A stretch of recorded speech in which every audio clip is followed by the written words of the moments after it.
Gente, vou chorar.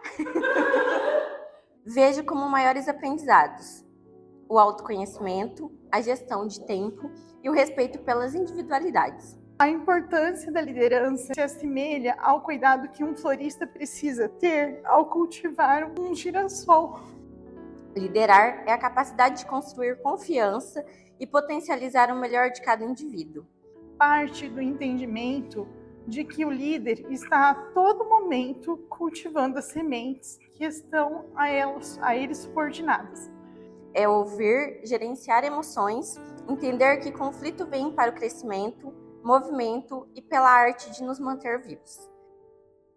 Certa de que foi uma caminhada profícua e confiante nos resultados que virão, agradeço nossa facilitadora Renata Guzmão e a todos vocês, meus colegas de jornada.